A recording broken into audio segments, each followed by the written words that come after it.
문 열어요, 당장. 당신들 다 신고할 거야. 어서 열어요, 당장. 제발이요, 영란은 흐느끼며 울부짖고 있었어요. 쾅쾅 문을 두드리지만 아무도 답하지 않아요. 세상에 우리 영란을 가둔 건가요? 믿을 수 없는 일이 벌어지는데요. 지난주 화려한 날들 드라마에서 영란을 끔찍이도 아끼던 박진석이 영란 얼굴에 손을 대는 듯 했었지요. 정말 가슴이 철렁했었죠. 오늘 이야기는 정말 충격적이에요. 그 이후의 상황을 준비했거든요. 그럼 구독과 좋아요 눌러주시고 이야기 시작할게요. 재벌가 딸이 자기 방에 갇혔어요. 24시간 감시, 휴대폰 압수, 카드 정지. 왜 갇혔을까요? 범죄를 저질렀나요? 아니에요. 이 여자가 한 건 딱 두 가지예요. 웹툰을 그렸다는 것, 그리고 집에서 독립하겠다고 말한 것. 그게 전부입니다. 박영란은 고성희와 박진석의 막내딸이에요. 겉으로 보기엔 모든 걸 가진 재벌 2세 아가씨죠. 그런데 이 여자는 지금 자기 방 환기창 나사를 풀고 있어요. 손톱이 부러지고 손가락에서 피가 나도 멈추지 않습니다. 왜냐하면 알거든요. 여기서 안 나가면 시키는 대로 마음에도 없는 사람과 결혼하고 애 낳고 평생 그렇게 살아야 한다는 것을요.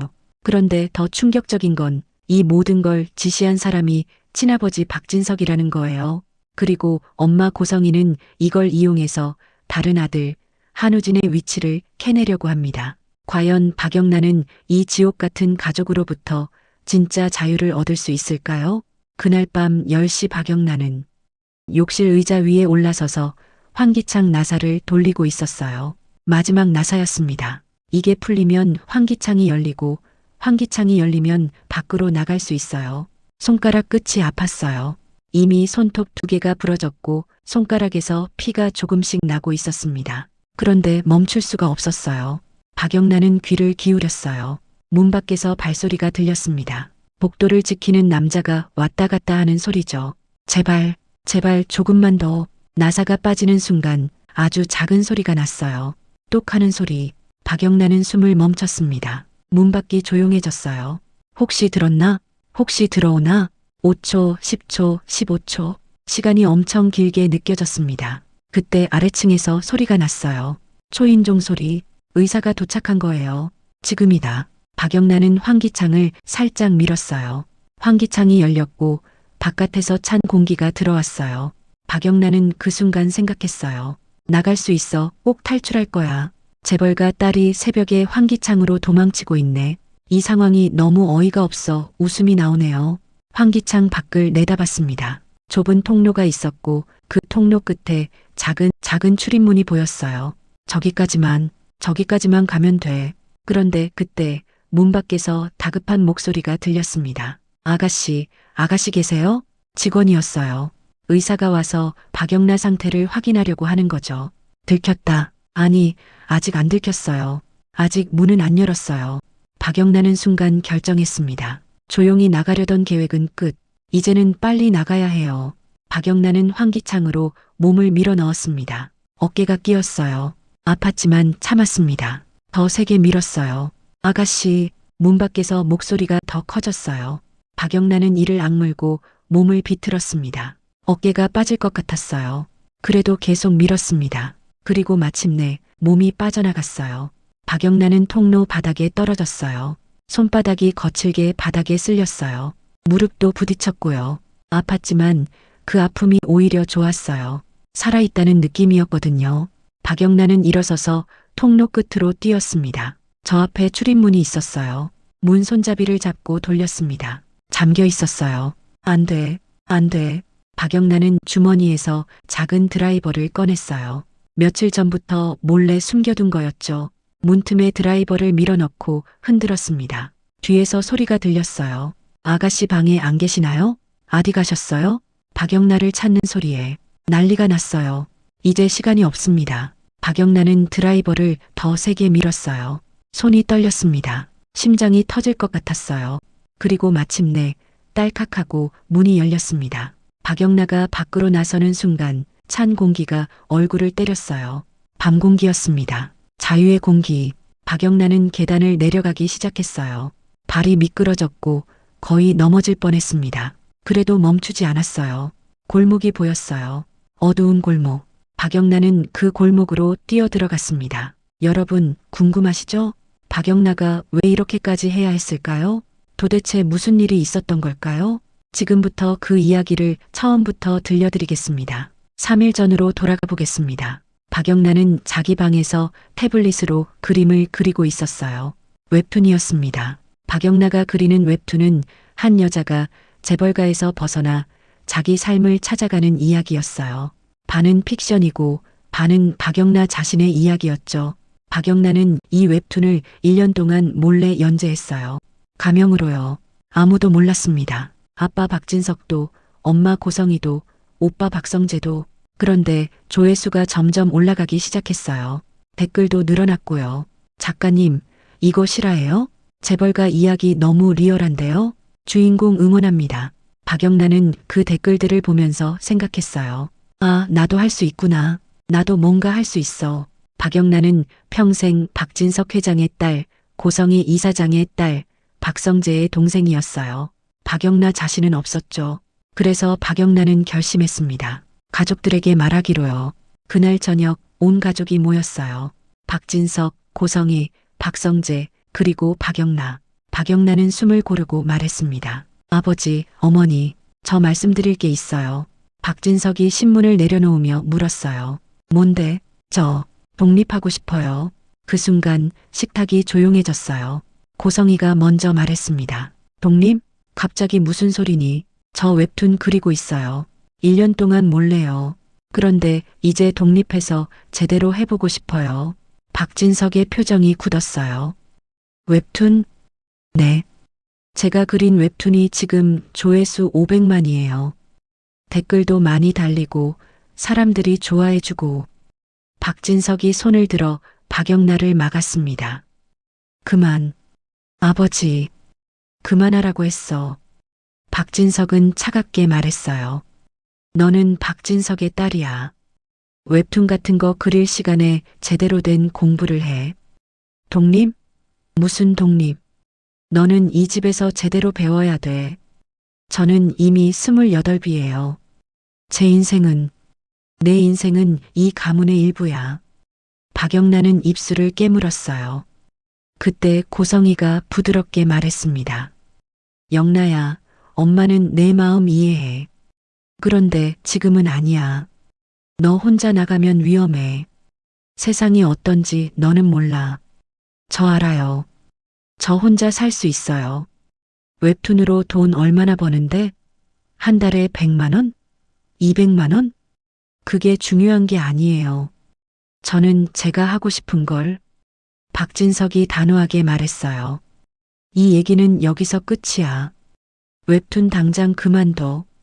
그리고 앞으로는 집 밖 출입도 보고하고 해. 박영란은 눈물이 났어요. 화가 나고 억울하고 슬펐습니다. 왜요? 왜 제가 하고 싶은 걸 못하게 해요? 박진석이 자리에서 일어서며 말했어요. 내가 하고 싶은 게 아니라 내가 해야 할 게 있어. 그게 가족이야. 박진석은 그렇게 나갔고 고성희도 따라 나갔습니다. 박성재는 박영란을 보며 미안한 표호로 말했어요. 영란야, 아버지가 좀 그러셔도 시간이 지나면 오빠도 똑같아. 오빠도 결국 아버지 편이잖아. 박성재는 대답하지 못했어요. 그날 밤부터 박영란의 삶이 바뀌었습니다. 여러분, 혹시 영상이 도움되고 계신가요? 지금 좋아요 버튼 한 번만 눌러주시겠어요? 여러분의 좋아요 하나가 정말 큰 힘이 됩니다.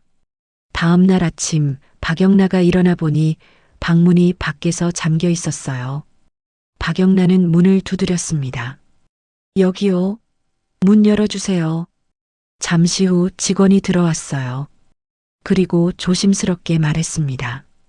아가씨, 회장님 지시로 당분간 방에서 나가시면 안 됩니다. 뭐라고요? 식사는 제가 갖다 드리겠습니다. 필요한 거 있으면 말씀하세요. 박영란은 믿을 수가 없었어요. 지금 저를 가두는 거예요? 직원은 대답하지 않고 나갔어요. 그리고 문이 다시 잠겼습니다. 박영란은 휴대폰을 꺼냈어요. 누군가에게 연락하려고요. 그런데 휴대폰이 꺼져 있었어요. 켜지지도 않았고요. 통신이 차단된 거였습니다.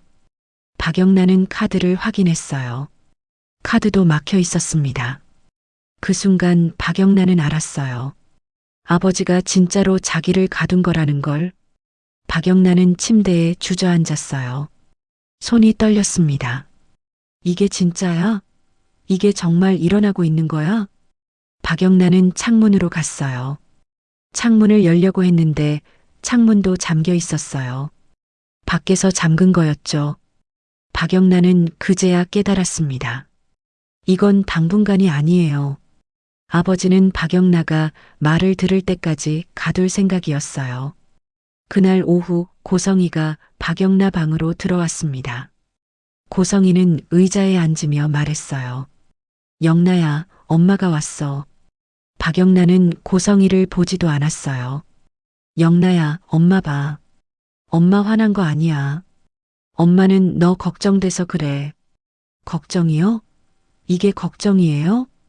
그래. 너 혼자 나가면 다칠 수 있어. 세상은 내가 생각하는 것보다 위험해. 박영란가 고성이를 똑바로 보며 말했어요. 엄마가 무서운 건 제가 다치는 게 아니에요. 엄마가 무서운 건 제가 엄마 손을 벗어나는 거잖아요. 고성이의 표정이 순간 굳었습니다. 넌 엄마를 너무 모르는구나. 저는 엄마를 너무 잘 알아요. 엄마는 우진 오빠도 그렇게 묶어뒀잖아요. 그래서 우진 오빠가 도망친 거잖아요. 그 말에 고성이의 눈빛이 바뀌었어요. 한우진. 고성이가 재혼하면서 데려온 이부 오빠. 박영란보다 5살 많은 오빠였죠. 한우진은 3개월 전에 집에서 나갔어요. 아니, 도망쳤어요. 고성이가 한우진의 삶을 너무 통제하니까요. 고성이는 그 이후로 한우진을 찾고 있었어요. 미쳐서요. 고성이가 낮게 말했습니다. 우진이 얘기는 꺼내지 마. 왜요? 엄마가 우진 오빠한테 한 것처럼 저한테도 하려는 거잖아요. 난 너희들을 지키려고 하는 거야. 지키는 게 아니라 가두는 거예요. 고성이는 한숨을 쉬었어요. 그리고 아주 부드럽게 하지만 위험하게 말했습니다. 영란야, 그럼 이렇게 하자. 엄마가 딜을 하나 제안할게. 딜이요? 너 우진이 어디 있는지 알지? 박영란은 순간 숨이 멈췄어요. 고성이가 계속 말했어요. 우진이가 어디 숨어 있는지 엄마한테 말해줘. 그럼 엄마가 아버지 설득해서 너 자유롭게 해줄게. 웹툰도 그리고 독립도 하고. 박영란은 고성이를 믿을 수가 없었어요. 엄마, 지금 진심이에요? 진심이야. 우진이 위치만 알려줘. 그럼 너는 자유야. 박영란은 입술을 깨물었어요. 박영란은 한우진이 어디 있는지 대충 알고 있었어요. 박성재가 실수로 흘린 말을 들었거든요. 하지만 박영란은 말할 수 없었어요. 왜냐하면 알거든요. 한우진이 왜 도망쳤는지를, 고성이가 얼마나 무서운 사람인지를. 박영란은 고개를 저었습니다. 나 몰라요. 거짓말하지 마. 너 알잖아. 정말 몰라요. 그리고 설령 알아도 말 안 해요. 고성이의 얼굴이 차갑게 굳었어요. 영란야, 넌 지금 내가 무슨 선택을 하는지 알아? 알아요. 저는 엄마랑 거래 안 해요. 고성이는 일어서며 말했습니다. 그럼 여기서 계속 있어. 내가 마음 바뀔 때까지. 고성이가 나가고 문이 다시 잠겼어요. 박영란은 그때 확신했습니다. 여기서 기다린다고 해서 상황이 나아지지 않는다는 걸요. 오히려 더 나빠져요. 그래서 박영란은 그날 밤부터 준비하기 시작했습니다. 박영란은 침대 끝에 앉아서 방 안을 천천히 둘러봤어요. 어떻게 나가지? 문은 밖에서 잠겨 있고 창문도 잠겨 있어. 휴대폰도 없고 돈도 없어. 박영란은 막막했어요. 하지만 막막하다고 포기하면 평생 여기 있어야 해요. 박영란은 먼저 소리를 줄이기 위해 슬리퍼를 벗고 양말만 신었습니다. 그리고 서랍에서 작은 공책을 꺼냈어요. 박영란은 생각했어요. 웹툰 그릴 때 나는 항상 계획을 세웠어. 캐릭터 설정, 줄거리 구성, 복선 배치. 이것도 마찬가지야. 계획을 세우면 돼. 박영란은 공책 첫 페이지에 적기 시작했습니다. 목표 이 방에서 나가기. 문제 문 잠김, 창문 잠김, 24시간 감시. 필요한 것 시간, 틈 용기. 박영란은 그날부터 관찰하기 시작했어요. 첫째 날. 박영란은 하루 종일 방 안에 있으면서 밖의 소리를 들었습니다. 오전 8시에 직원이 아침 식사를 가져와요. 오전 10시엔 복도 청소하는 소리가 나요. 오후 1시와 6시 식사. 밤 10시엔 복도에서 발소리가 줄어들어요. 새벽 3시가 가장 조용해요. 박영란은 공책에 시간표를 적었어요. 그리고 옆에 메모했습니다. 새벽 3시 마이너스 가장 조용함. 감시 약해짐 가능성. 둘째 날. 박영란은 일부러 직원과 대화를 시도했어요. 저기요, 물 좀 더 주실 수 있어요? 직원이 물을 가져다 줬어요. 박영란은 그 직원을 잘 봤습니다. 중년 여성이었어요. 얼굴에 피곤함이 보였죠. 혹시 창문 좀 열어주실 수 있어요? 답답해서요. 직원은 난처한 표정을 지었어요. 아가씨, 제가 그럴 수 있는 권한이. 알아요. 괜찮아요. 그냥 물어본 거예요. 박영란은 공책에 적었어요. 직원은 중년 여성, 피곤해 보임, 권한 없음, 하지만 미안해하는 표정 있음. 마음이 있다. 셋째 날. 박영란은 방 안을 더 자세히 살펴봤어요. 문은 못 열어요. 창문도 못 열어요. 그럼 다른 방법은? 박영란은 욕실로 갔습니다. 욕실에는 작은 환기창이 있었어요. 박영란은 의자를 끌고 와서 환기창을 자세히 봤어요. 환기창은 나사 4개로 고정되어 있었습니다. 이거 풀 수 있을까? 박영란은 환기창 너머를 봤어요. 좁은 통로가 보였습니다. 사람이 겨우 지나갈 수 있을 정도의 공간이었죠. 저기로 나가면 밖으로 갈 수 있을 거야. 박영란은 공책에 그림을 그렸어요. 환기창, 통로, 그리고 아마도 있을 출구. 그날 밤 박영란은 화장대 서랍을 뒤졌어요. 작은 도구들이 있었습니다. 핀셋, 손톱깎이, 그리고 작은 드라이버. 이걸로 할 수 있어. 박영란은 밤 11시까지 기다렸어요. 복도가 조용해질 때까지요. 그리고 조심스럽게 욕실로 갔습니다. 의자에 올라가서 환기창 나사를 드라이버로 건드렸어요. 뻑뻑했어요. 오래된 나사라서 녹이 슬었는지 잘 돌아가지 않았습니다. 박영란은 힘을 줬어요. 나사가 조금 움직였습니다. 돼. 박영란은 한 바퀴 돌렸어요. 그런데 그때 문 밖에서 발소리가 들렸습니다. 박영란은 재빨리 의자에서 내려왔어요. 그리고 침대로 가서 누웠습니다. 문이 열리고 직원이 고개를 들이밀었어요. 아가씨, 주무세요? 박영란은 자는 척했어요. 직원이 문을 닫고 나갔습니다. 박영란은 가슴을 쓸어내렸어요. 위험해. 소리를 더 줄여야 해. 박영란은 공책에 적었어요. 환기창 나사는 총 4개, 1개 반쯤 풀림, 소리주의, 천천히 풀기. 잠깐만요, 여러분. 지금 정말 긴박하죠?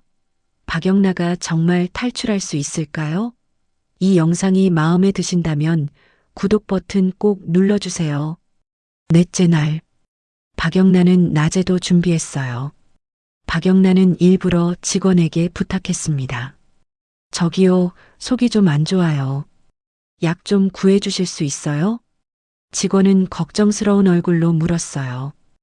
회장님께 말씀드릴까요? 박영란은 재빨리 고개를 저었어요. 아니요. 말하지 마세요. 더 심해질 것 같아요. 그냥 약국에서 소화제 같은 거만. 직원은 망설이다가 고개를 끄덕였어요. 알겠습니다. 제가 가져올게요. 잠시 후 직원이 작은 약 봉투를 가져다 줬어요. 박영란은 약을 받으면서 봉투를 자세히 봤습니다. 약국 이름과 주소가 적혀 있었어요. 박영란은 그 봉투를 일부러 침대 옆에 두었어요. 고성이가 보게요. 왜냐하면 박영란은 알거든요. 고성이는 집안을 계속 체크한다는 걸요. 고성이가 이 약 봉투를 보면 약국을 힌트로 잡을 거예요. 그러면 감시의 방향이 바깥으로 향하게 됩니다. 감시가 바깥으로 향하면 집안의 감시가 조금 약해져요. 그날 밤 박영란은 다시 환기창으로 갔어요. 이번에는 수건을 바닥에 깔았어요. 의자 끄는 소리를 줄이기 위해서요. 박영란은 조심스럽게 두 번째 나사를 풀기 시작했습니다. 손가락이 아팠어요. 힘을 너무 많이 줘서 손톱이 깨질 것 같았습니다. 하지만 박영란은 멈추지 않았어요. 한 바퀴, 두 바퀴, 세 바퀴. 두 번째 나사가 빠졌어요. 박영란은 그 나사를 손에 쥐고 생각했어요. 반쯤 왔어. 조금만 더. 다섯째 날. 박영란은 낮에 일부러 좋은 딸 역할을 했어요. 직원이 식사를 가져오면 감사합니다 하고 받았어요. 불평하지 않았고 소리 지르지도 않았습니다. 왜냐하면 감시하는 사람들이 제일 싫어하는 게 계획이 보이는 사람이거든요. 박영란은 그냥 순한 딸처럼 보여야 했어요. 그래야 경계가 풀리니까요. 오후에 박영란은 일부러 방문을 열고 나왔습니다. 복도로 두 걸음 나간 뒤 멈춰서 길을 막는 사람을 봤어요. 젊은 남자였어요. 박진석이 고용한 경호원이었죠. 박영란은 아주 담담하게 물었어요. 저기요, 제가 산책이라도 잠깐 하면 안 돼요? 남자는 고개를 숙이고 대답했어요. 회장님 지시입니다.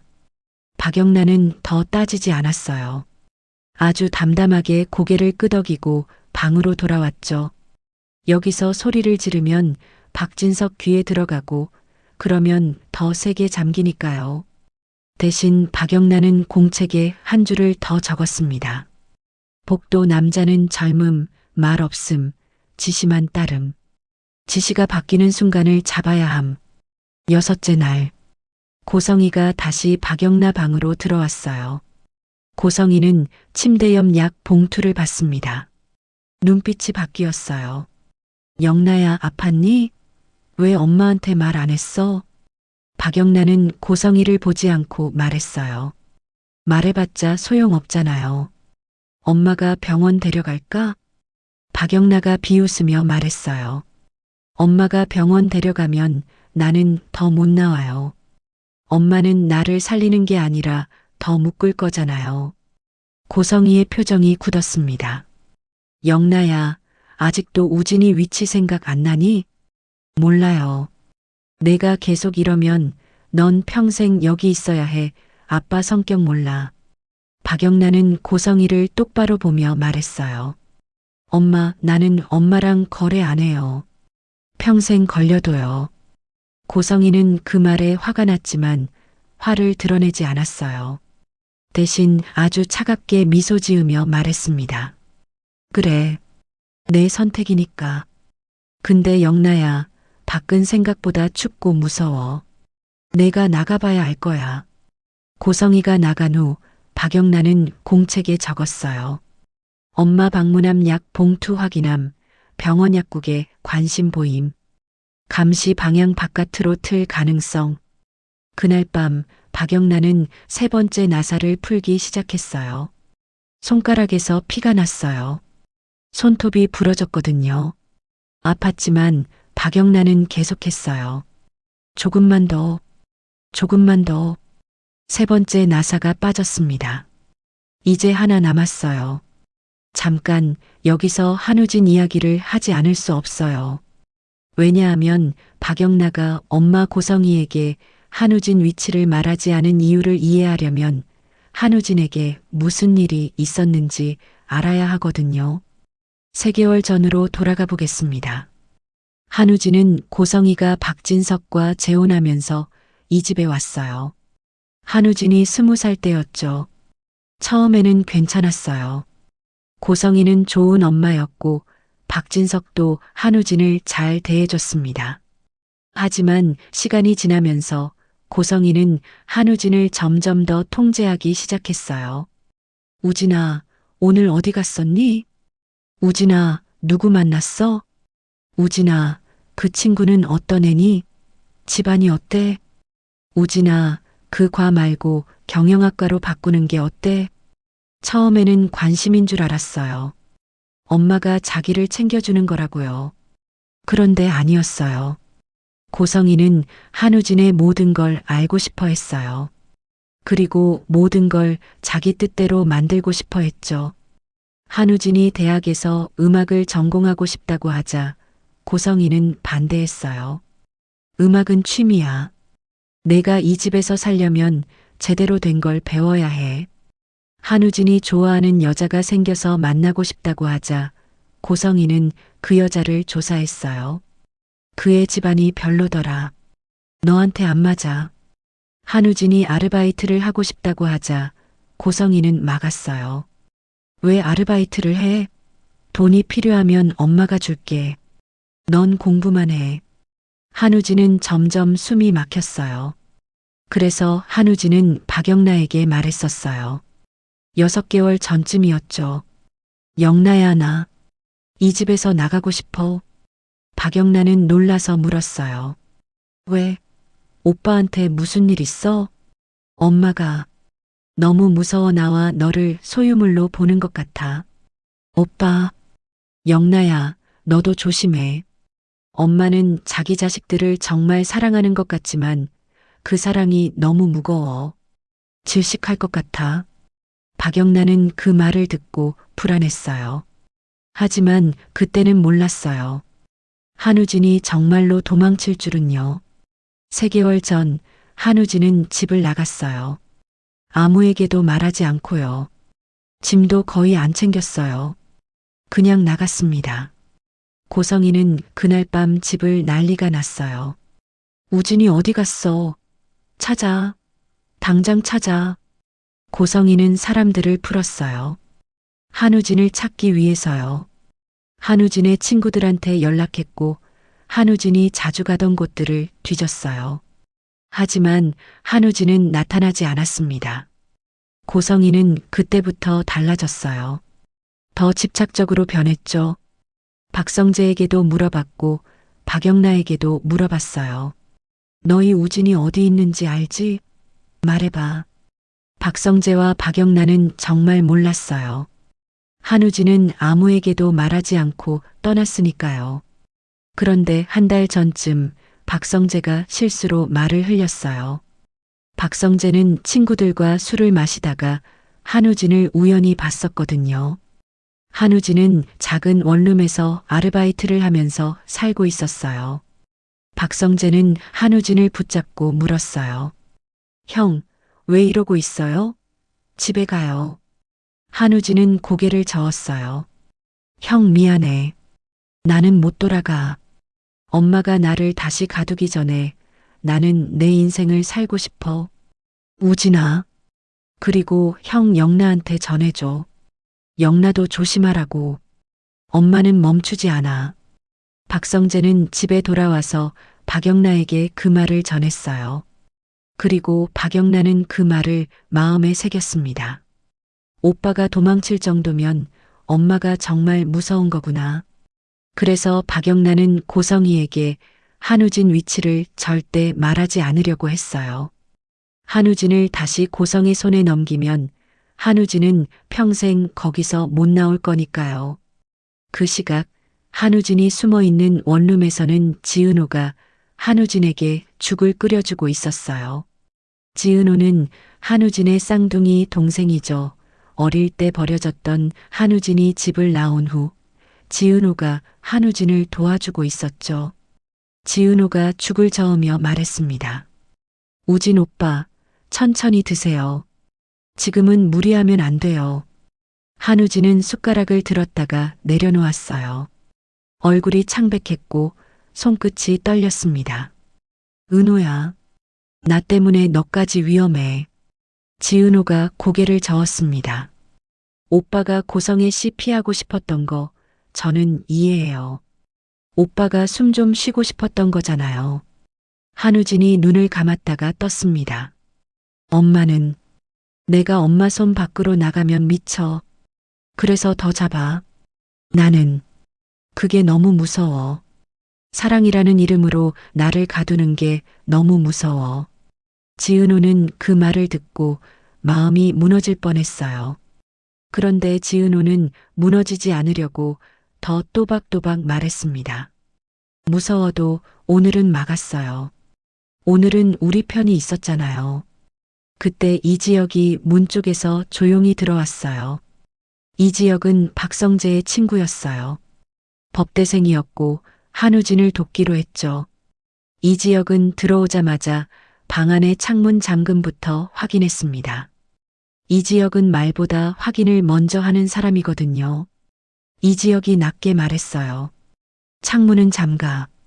복도 소리 들리면 바로 불 꺼. 사람 발소리 들리면 숨는 게 먼저야.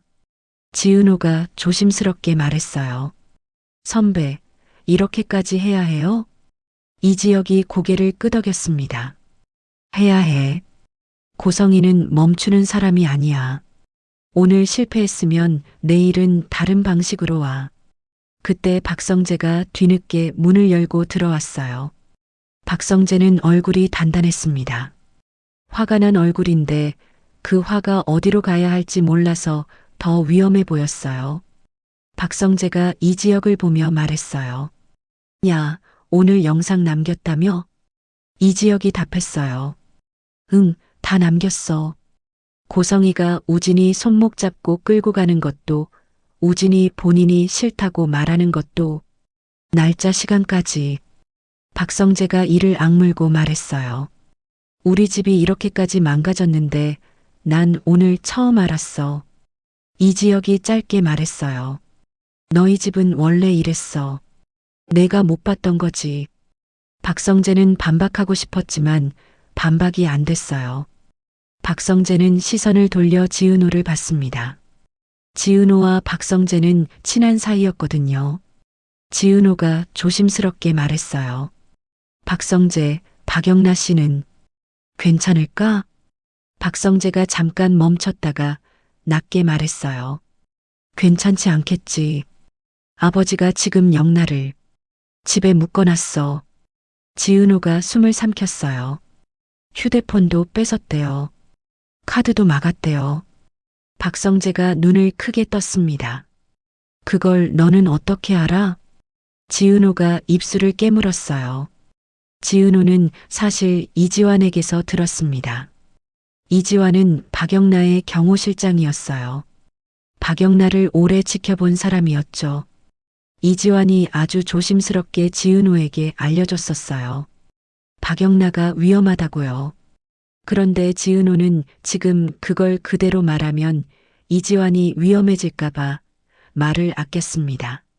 지은호가 대신 이렇게 말했어요. 집안에서 소문은 빨라요. 그리고 고성애 씨가 영나 씨한테 거래 걸었다는 것도 들었어요. 박성재 얼굴이 굳었습니다. 거래? 이지혁이 바로 말했어요. 그래. 고성이는 영나를 미끼로 쓰는 거야. 영나가 흔들리면 우진이 위치가 세니까. 박성재가 손으로 얼굴을 쓸어내렸어요. 미친. 어머니가 자기 딸을.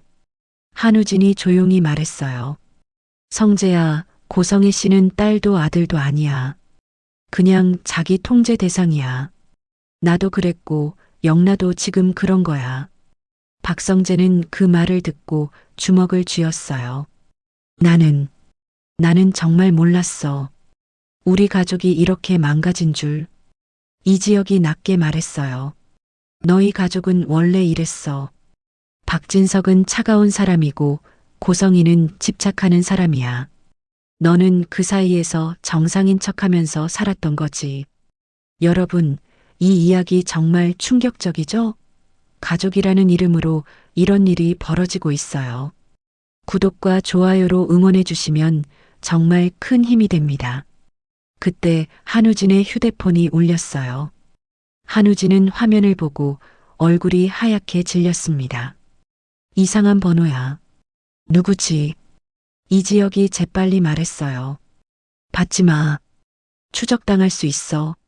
하지만 한우진은 이미 전화를 받았어요. 전화기 너머에서 아주 부드러운 목소리가 들렸습니다. 우진아, 엄마야. 한우진의 손이 떨렸어요. 고성이었습니다. 엄마가 얼마나 걱정했는지 아니?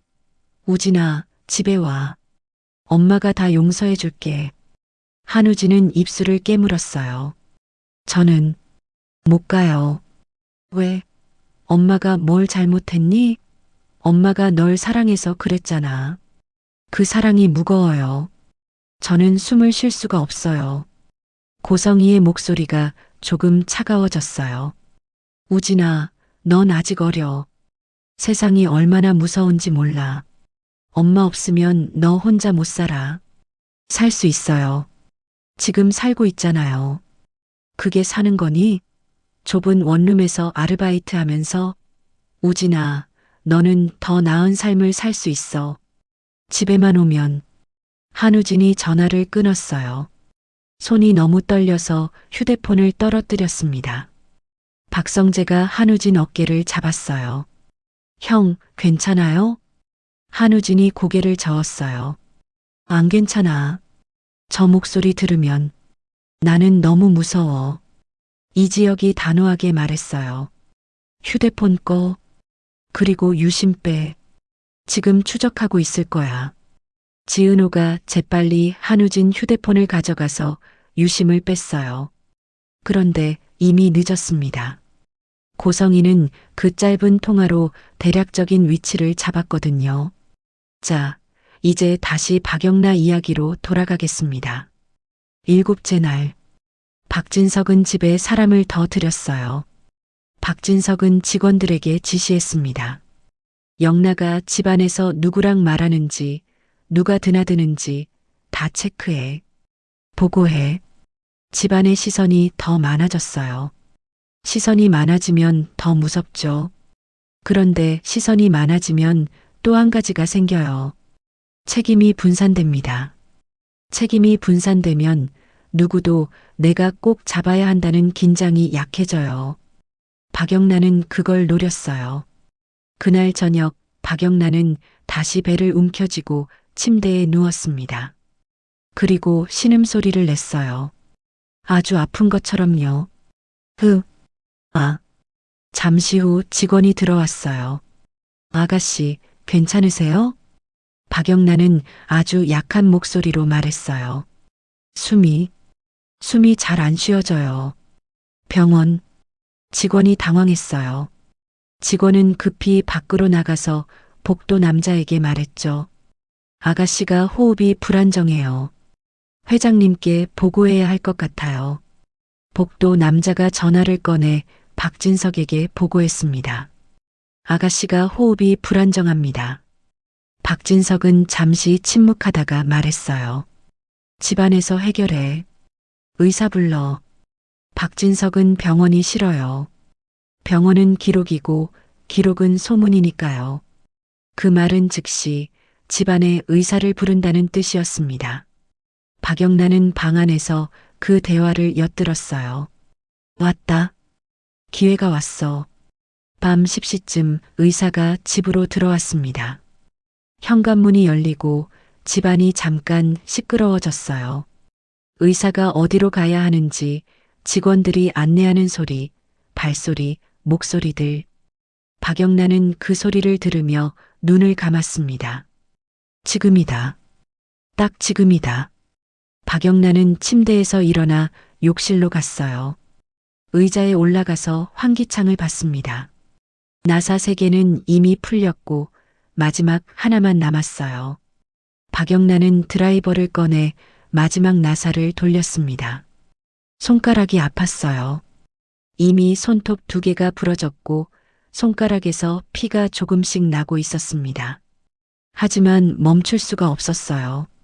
한 바퀴, 2바퀴, 3바퀴. 나사가 빠지는 순간 아주 작은 소리가 났어요. 똑 하는 소리. 박영란은 숨을 멈췄습니다. 문 밖이 조용해졌어요. 혹시 들었나? 5초, 10초, 15초. 그때 아래층에서 소리가 났어요. 의사가 현관으로 들어오는 소리. 박영란은 환기창을 살짝 밀었습니다. 환기창이 열렸고 바깥에서 찬 공기가 들어왔어요.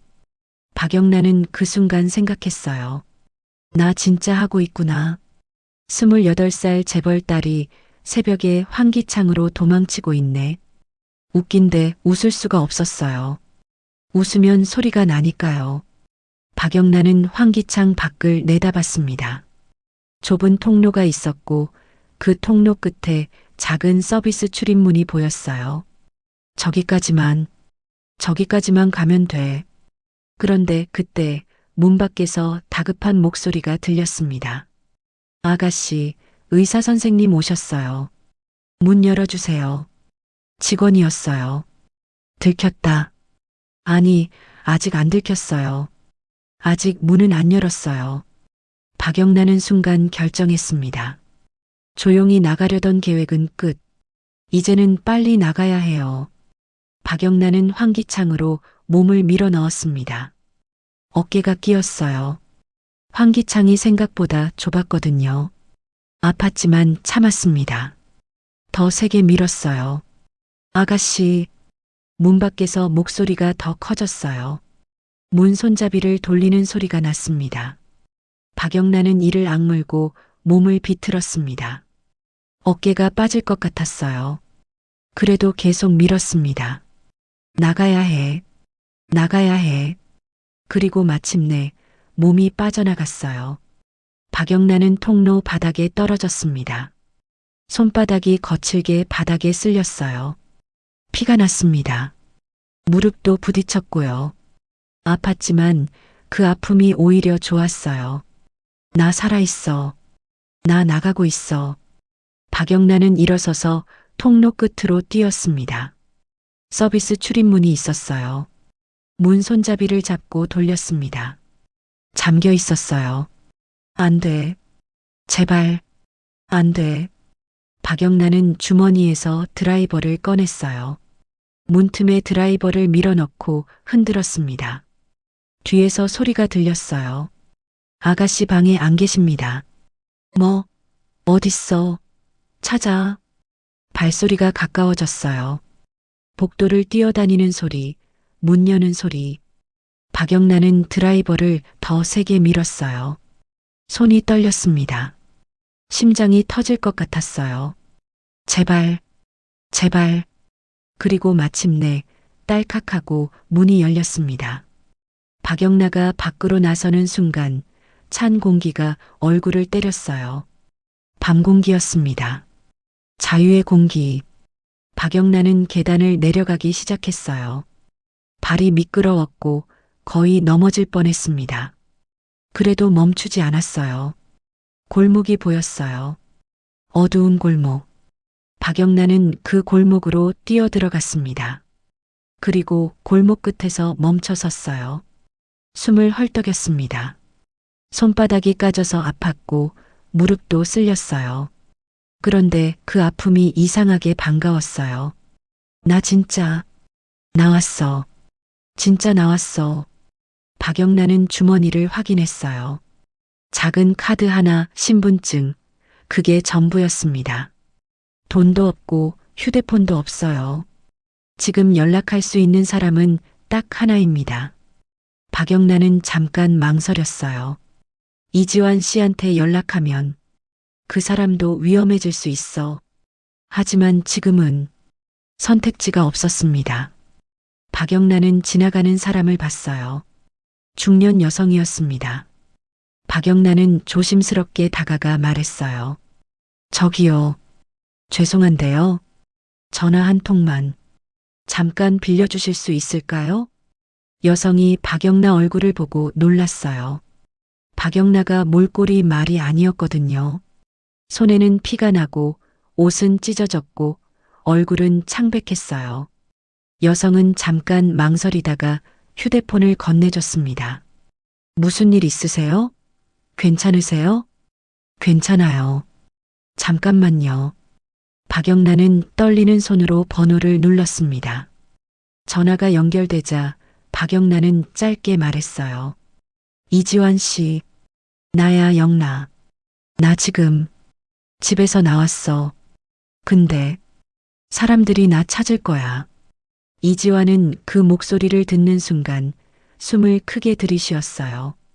어디야? 지금 어디야? 박영나가 떨리는 목소리로 말했습니다. 집 뒷골목. 정확히는 모르겠어. 나 무서워. 근데 다시 들어가면 나 끝이야. 이지환이 단호하게 말했어요. 거기 그대로 있어. 움직이지 마. 지금 바로 간다. 5분이면 돼. 이지환 씨, 고성이가 나한테 우진 오빠 위치 말하래. 자유 준다면서. 이지환은 이를 악물고 말했습니다. 그 말 절대 믿지 마. 거짓말이야. 지금부터는 내가 지킬게. 아무 말도 하지 마. 박영란은 그 말을 듣고 눈물이 났어요. 누군가가 지킬게라고 말해주는 게 이렇게 큰 줄 몰랐어요. 나 그냥 밖에서 숨 쉬고 싶어. 그게 전부야. 그 순간 골목 입구에서 검은 차 2대가 천천히 들어오는 소리가 났습니다. 박영란은 고개를 돌렸고 심장이 내려앉았어요. 집에서 보던 차들이었어요. 박진석이 보낸 사람들입니다. 박영란은 휴대폰을 빌려준 사람에게 급히 돌려주며 말했어요. 죄송해요. 정말 감사합니다. 그리고 박영란은 골목 안쪽으로 더 들어가려고 했는데 이미 늦었습니다. 누군가가 박영나 이름을 불렀어요. 아가씨. 박영란은 뒷걸음질 쳤습니다. 발이 미끄러졌고 박영란은 벽을 짚으며 겨우 버텼어요. 안 돼. 안 돼. 여기서 잡히면 끝이야. 그때 반대편에서 또 다른 차가 급하게 들어왔어요. 그 차에서 내린 사람은 이지환이었습니다. 이지환은 숨도 안 고르고 박영나 앞으로 섰습니다. 마치 벽처럼요. 이지환이 낮게 말했어요. 여기서 멈춰. 더 가까이 오지 마. 상대가 말했어요. 우리는 회장님 지시입니다. 비켜주십시오. 이지환이 이를 악물고 말했습니다. 나는 아가씨 경호실장이야.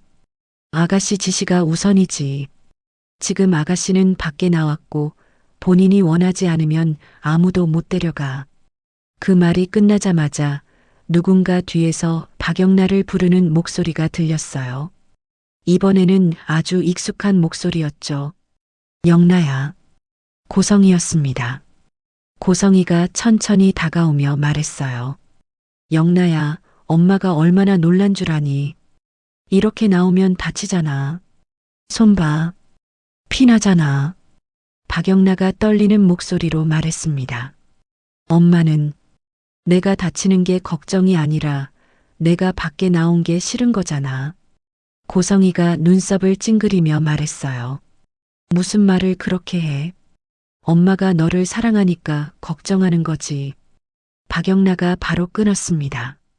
사랑은 감금이 아니야. 사랑은 자유를 주는 거야. 고성의 표정이 굳었습니다. 그리고 고성이는 아주 조용히 아주 위험한 말을 꺼냈어요.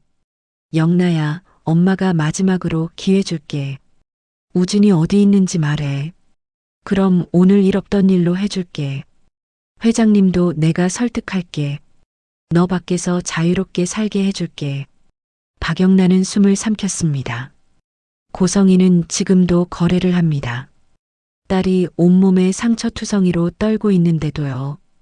그때 이지환이 고성이를 똑바로 보며 말했어요. 이사장님, 여기서 그만하시죠. 아가씨는 지금 본인 의사로 나온 겁니다. 고성이가 이지환을 바라봤어요. 너는 빠져. 너는 내 집 직원이잖아. 이지환이 단호하게 말했습니다. 저는 아가씨 경호실장입니다. 아가씨 의사가 우선입니다. 박영란은 그 말을 듣고 더 서러웠어요. 나는 내 집에서 내 의사를 지키기 위해 직책이 필요한 거구나. 그때 박영라 뒤쪽에서 또 다른 목소리가 들렸습니다. 낮고 무거운 목소리. 거기서 뭐하냐? 박진석이었어요. 박진석은 고성이를 보고 이지환을 보고 박영라를 봤어요. 박진석은 딸이 다친 걸 보고도 먼저 괜찮냐가 안 나옵니다. 박진석은 먼저 통제가 깨진 상황을 정리하려고 해요. 박진석이 낮게 말했어요. 영나, 차 타. 박영라가 이를 악물고 말했습니다. 싫어요. 박진석이 잠깐 멈췄다가 더 차갑게 말했어요. 감정으로 굴지 마. 내가 지금 하는 짓이 뭔지 알아? 박영라가 고개를 저으며 말했어요. 저는 감정으로 구는 게 아니에요. 저는 살려고 나온 거예요. 아빠는 감정이 없잖아요. 그래서 나를 사람으로 안 보잖아요. 박진석 얼굴이 굳었습니다. 고성이는 그 틈을 놓치지 않았어요. 고성이는 박진석에게 낮게 말했습니다. 회장님, 영나가 밖에서 더 흔들리면 더 위험해요. 소문나면 안 되잖아요. 안으로 데려가야죠. 그리고 고성이는 말을 멈췄다가 천천히 덧붙였어요. 우진이도 찾아야 하고요. 박진석의 눈빛이 순간 바뀌었어요. 박진석은 우진 얘기가 나오는 걸 싫어합니다. 우진 얘기는 곧 집안에 숨기는 문제이고 숨기는 문제는 바깥으로 퍼지면 끝이니까요. 박진석이 고성이를 향해 낮게 말했습니다. 여기서 그 이름 꺼내지 마.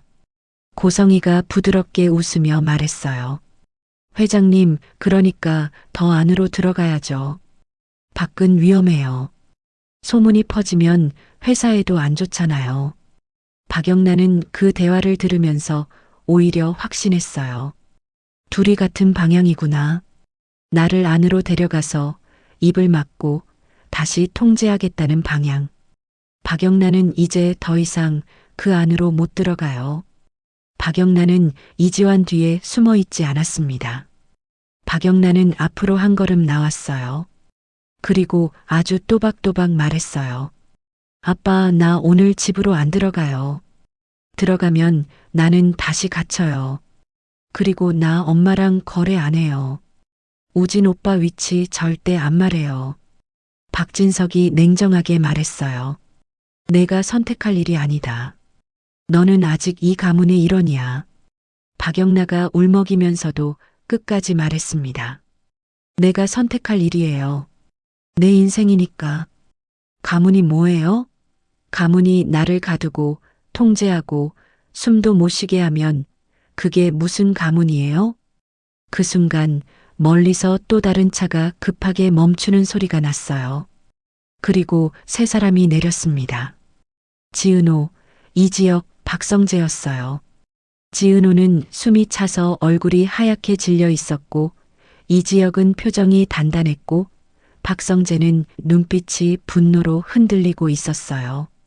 지은호가 먼저 박영라를 향해 말했어요. 박영라 씨, 괜찮아요? 다친 데 없어요? 박영라가 지은호를 보며 눈물이 났습니다.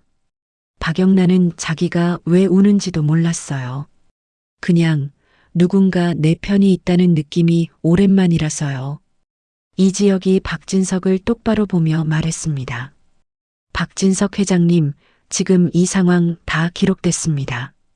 영상, 사진, 시간 기록. 아가씨 본인 의사 없이 데려가면 감금죄로 문제가 됩니다.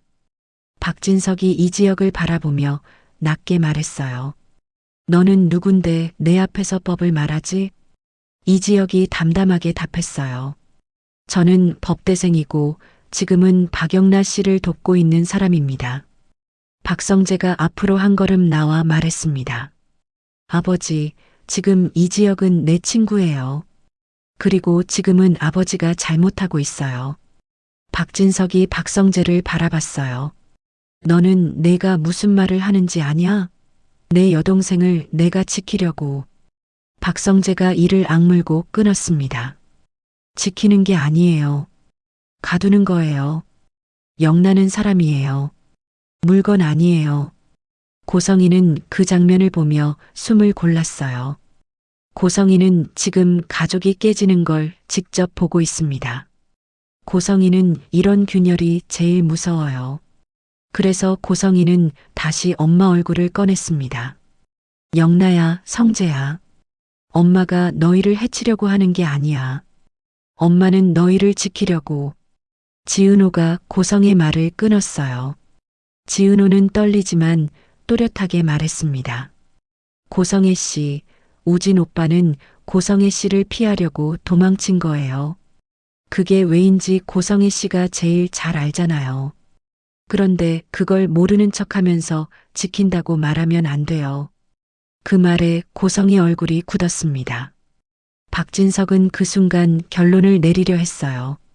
박진석은 사람이 많아지고 기록이 남으면 더 강하게 밀지 않습니다. 박진석은 방향을 바꿔요. 박진석이 낮게 말했습니다. 영나, 너는 지금 여기서 내 말을 안 듣는 걸로 끝나지 않는다. 집으로 들어오면 조용히 끝내준다. 밖에 남으면 너는 스스로 모든 걸 감당해야 한다. 돈도 카드도 집도 없어. 내가 얼마나 버틸 수 있을 것 같니? 그 말은 협박이면서도 박진석식 경고였어요. 박영란은 숨을 고르고 말했습니다. 감당할게요. 제가 버틸 수 있는 데까지 버틸게요. 대신 다시는 나를 감금하지 마세요. 박진석은 대답하지 않았어요. 대신 눈빛만 더 차가워졌습니다. 이지혁이 조용히 박영라에게 말했습니다. 박영라 씨, 지금은 안전한 곳으로 이동해요. 여기서 더 길어지면 위험해요. 박영라가 고개를 끄덕였어요. 그리고 박영라는 마지막으로 박진석을 바라보며 말했습니다. 아빠, 나 오늘 나가서 살 거예요. 제가 직접 살아보고 나서 아빠가 나를 딸로 볼지 통제할 대상으로 볼지 그때 결정하세요. 박진석은 그 말을 듣고도 움직이지 않았습니다. 눈빛만 더 차가워졌어요. 고성이는 그 순간 박영라를 잡지 않았어요. 고성이는 오히려 미소를 아주 얇게 지었습니다. 고성이는 생각했어요. 그래, 오늘은 보내. 밖으로 나가면 더 흔들려. 밖은 돈이 필요하고 사람이 필요하고 결국 약점이 생겨. 그 약점으로 다시 잡으면 돼. 그리고 우진이 위치도 결국 새어나올 거야.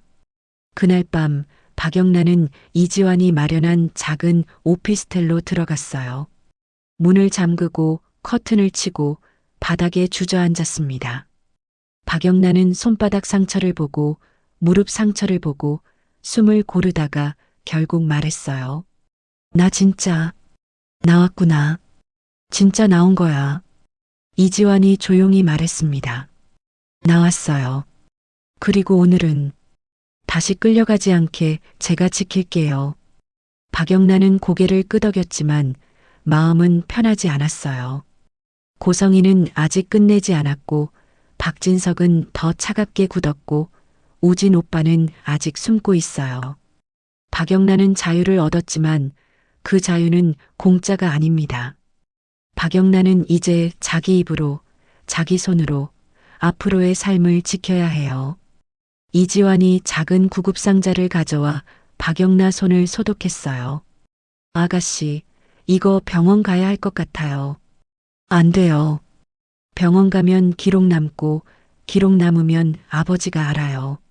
하지만 괜찮아요. 이 정도는 참을 수 있어요. 박영란은 손을 보며 생각했어요. 이게 자유의 대가구나. 아프고 무섭고 불안해. 그래도 이게 낫다. 갇혀 있는 것보다는. 그때 이지환의 휴대폰이 울렸어요. 이지환이 화면을 보고 표정을 굳혔습니다. 누구예요? 박성재 씨요. 이지환이 전화를 받았어요. 네, 박성재 씨. 박성재의 목소리가 들렸어요. 이지환 씨, 영나 괜찮아요? 네, 지금은 안전한 곳에 있어요. 다행이다. 근데 이지환 씨, 큰일 났어요. 무슨 일이요? 어머니가 움직였어요. 지금 병원 쪽 기록을 다시 뒤지고 있어요. 그리고 우진형 숨은 곳을 좁혀가고 있어요. 이지환의 얼굴이 하얗게 질렸어요. 얼마나 좁혀졌어요? 9단위까지는 거의 확정한 것 같아요. 이 지역이 지금 우진형한테 알리려고 하는데 우진형이 전화를 안 받아요. 박영나가 그 대화를 듣고 일어섰어요. 우진 오빠가 위험해요? 이지환이 고개를 끄덕였어요. 고성애 씨가 본격적으로 움직이기 시작했어요. 아가씨가 나온 걸 이용해서 우진 씨를 찾으려고 하는 것 같아요. 박영란은 입술을 깨물었어요. 내가 나와서 오빠가 더 위험해진 거야? 그때 박영나의 머릿속에 고성희의 목소리가 떠올랐어요. 영나야, 우진이 어디 있는지 말해. 그럼 자유 줄게. 박영란은 이제 알았어요. 고성희는 박영나를 밖으로 보낸 게 아니에요. 박영나가 밖으로 나가면 결국 한우진과 연결될 거라고 계산한 거예요. 박영나를 추적하면 한우진을 찾을 수 있으니까요. 박영나는 숨을 고르고 말했어요. 이지환 씨, 우진 오빠한테 연락해야 해요. 지금은 위험해요. 아가씨가 연락하면 추적당할 수 있어요. 그래도 해야 해요. 우진 오빠가 위험해요. 이지환은 잠깐 망설이다가 고개를 끄덕였어요. 알겠어요. 조심스럽게 할게요. 같은 시간 원룸에서는 한우진이 창밖을 보고 있었어요. 지은호가 걱정스럽게 물었어요. 오빠 괜찮아요? 한우진이 고개를 저었어요. 안 괜찮아. 고성애 씨가 전화했잖아. 그 말은 나를 찾고 있다는 거야. 이지혁이 노트북을 보며 말했어요. 형, SNS나 온라인 활동 다 중단하세요. 그리고 휴대폰은 당분간 꺼두는 게 좋아요. 박성재가 답답한 표정으로 말했어요. 형, 이렇게 계속 숨어만 있을 수는 없잖아요. 언젠가는. 한우진이 박성재를 보며 말했어요. 성재야, 나는 고성애 씨한테 돌아갈 수 없어. 돌아가면 나는 진짜 끝이야. 고성애 씨는 나를 다시는 못 나가게 할 거야. 그때 이지혁의 휴대폰이 울렸어요. 이지혁이 화면을 보고 눈을 크게 떴습니다. 뭐야? 뭔데요? 고성애 쪽에서 움직였어요. 병원 CCTV 약국 기록, 심지어 이 근처 편의점 CCTV까지 확인하고 있어요. 지은호가 숨을 삼켰어요. 그럼 여기도 곧 들킬 수 있다는 거예요? 이지혁이 고개를 끄덕였어요. 시간 문제예요. 빨라도 내일, 늦어도 모레면 이 원룸 위치가 새요. 한우진은 고개를 떨궜어요.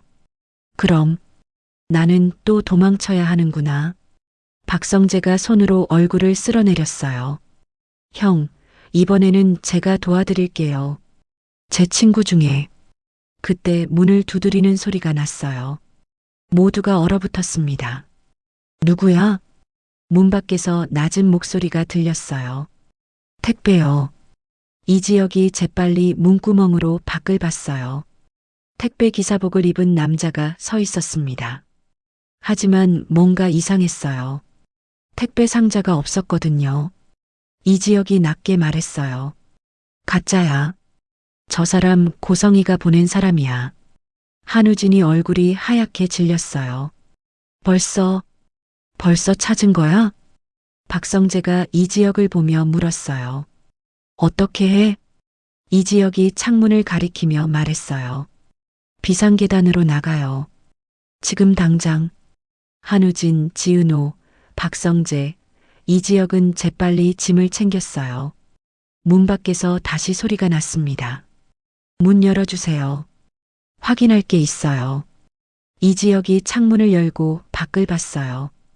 비상계단이 있었습니다. 지금 나가요. 한우진이 먼저 비상계단으로 나갔고 지은호, 박성재, 이지혁이 뒤따랐어요. 그들이 아래층으로 내려가는 순간 위에서 문 부서지는 소리가 났어요. 고성이가 보낸 사람들이 문을 부수고 들어온 거예요. 없다. 방금 나간 것 같아. 쫓아. 한우진 일행은 건물 밖으로 뛰쳐나왔어요. 밤거리는 어두웠고 사람들은 많지 않았습니다. 박성재가 차 키를 꺼내며 말했어요. 제 차로. 네 사람은 차에 올라탔고 박성재가 급하게 출발했어요. 뒤에서 검은 차 한 대가 뒤따라오기 시작했습니다. 지은호가 뒤를 보며 말했어요. 따라와요. 이지혁이 차분하게 말했어요. 성재, 큰 길로 나가요. 사람 많은 데로. 박성재가 핸들을 돌렸어요. 차는 큰 길로 나갔고 신호등과 차들 사이로 빠져나갔습니다. 한우진은 뒷좌석에서 숨을 헐떡였어요. 또 도망치는구나. 나는 평생 이렇게 도망쳐야 하나. 지은호가 한우진 손을 잡았어요. 오빠 괜찮아요. 우리 다 같이 있잖아요. 한우진은 지은호를 보며 눈물이 났어요. 미안해. 너희까지 이렇게 만들어서. 박성재가 앞을 보며 말했어요. 형, 우리 가족이잖아요. 가족은 이럴 때 같이 있는 거예요. 이지혁이 뒤를 보며 말했어요. 뒤차 끊겼어요. 일단은 안전해요. 차는 밤거리를 달렸고 네 사람은 숨을 고르며 생각했어요. 이제 어디로 가지? 어디가 안전하지? 그리고 그들은 알았어요. 이제 정말로 더 큰 파도가 오고 있다는 걸요. 박영란은 오피스텔에서 창밖을 보고 있었어요. 이지환이 조용히 말했습니다. 아가씨, 이제 주무셔야 해요. 박영란은 고개를 저었어요. 못 자요. 우진 오빠가 걱정돼요. 우진 씨는 이지혁 씨랑 박성재 씨가 지키고 있어요. 그래도 그때 박영란의 눈에 눈물이 고였어요. 이지환 씨, 나 때문에 우진 오빠가 더 위험해진 거예요. 내가 나와서 엄마가 더 화났고 그래서 우진 오빠를 더 찾으려고 하는 거예요. 이지환이 고개를 저었어요.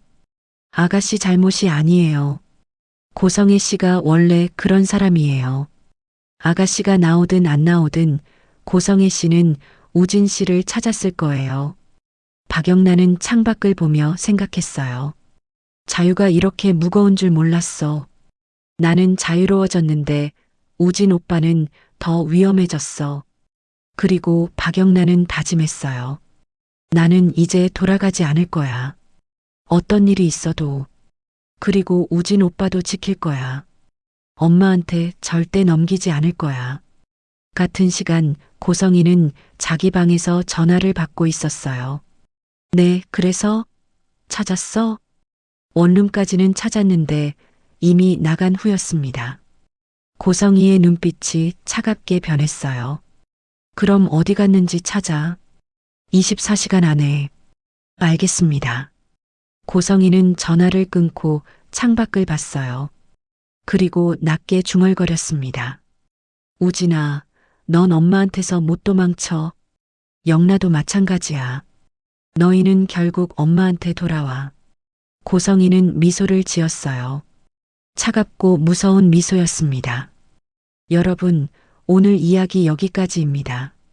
박영란은 드디어 감금에서 벗어났어요. 하지만 이게 끝이 아니죠. 고성이는 이미 다음 수를 두기 시작했고 한우진은 또다시 도망치고 있고 박진석은 더 차갑게 굳었습니다. 가장 중요한 건 이거예요. 박영란은 탈출했지만 진짜 자유는 아직 멀었어요. 밖에 나왔다고 끝나는 게 아니라 밖에서 어떻게 살아남느냐가 이제부터 시작이거든요. 그리고 한우진은 여전히 숨고 있고 고성이는 그 위치를 점점 좁혀가고 있어요. 다음에는 정말 더 큰 충돌이 올 겁니다. 여러분, 오늘 영상이 흥미로우셨다면 구독 버튼 꼭 눌러주세요. 그리고 좋아요와 알림 설정까지 해두시면 다음 이야기를 절대 놓치지 않으실 수 있습니다. 댓글로 여러분의 생각도 들려주세요. 박영란은 정말 자유를 지킬 수 있을까요? 고성이는 한우진을 찾아낼까요? 박진석은 언제까지 이렇게 차갑게 있을까요? 다음 편이 정말 기대되시죠? 다음 이야기에서는 박영란가 밖에서 어떻게 살아가는지, 한우진이 어떻게 도망치는지, 그리고 고성이와 박진석이 어떤 다음 수를 두는지 자세히 들려드리겠습니다. 다음 이야기도 꼭 들으러 와주세요. 구독, 좋아요, 알림 설정 잊지 마세요. 감사합니다.